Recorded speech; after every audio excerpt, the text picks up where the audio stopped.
छेर मरखनीन छेर छेरा माई कोठी के धान ला हेर हेरा छेरी छेरा छेर मरखनीन छेर छेरा मांगयो देवई दोनों धर्म है उस पुण्य के गजब मरम है। छत्तीसगढ़ के अन्न पर्व है ये तिहार के हमला गर्व है। छत्तीसगढ़ के अन्न पर्व है ये तिहार के हमला गर्व है।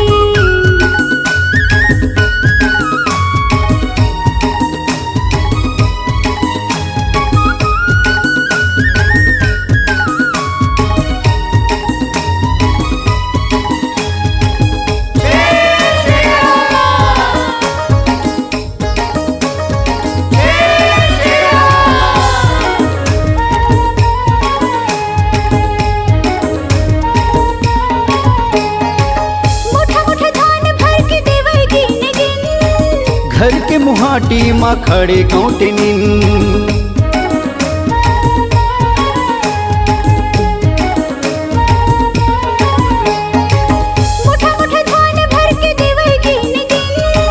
घर के मुहाटी माँ खड़े कौटनिन घर के मुहाटी माँ खड़े कौटनिन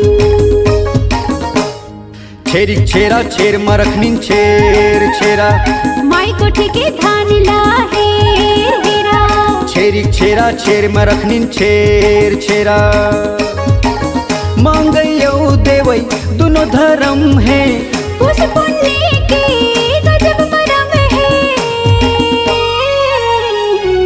छत्तीसगढ़ के अन्न पर्व है ये तिहार के हमला गर्व है। छत्तीसगढ़ के अन्न पर्व है ये तिहार के हमला गर्व है।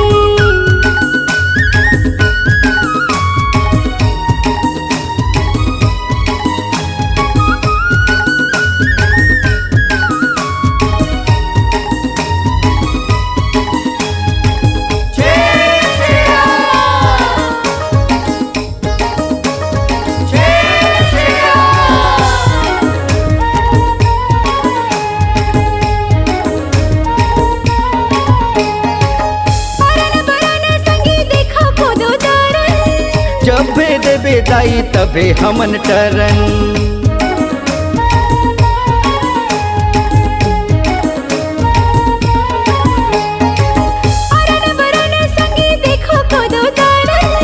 जबे देबे दाई तबे हमन टरन जबे देबे दाई तबे हमन टरन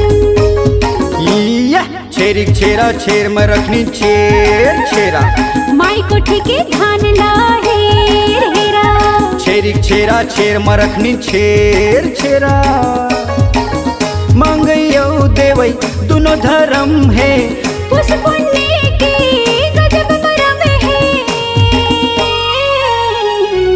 छत्तीसगढ़ के अन्न पर्व है ये तिहार के हमला गर्व है। छत्तीसगढ़ के अन्न पर्व है ये तिहार के हमला गर्व है। छेरी छेरा छेर मरखनीन छेर छेरा माई कोठी के धान ला हेर हेरा छेरी छेरा छेर मरखनीन छेर छेरा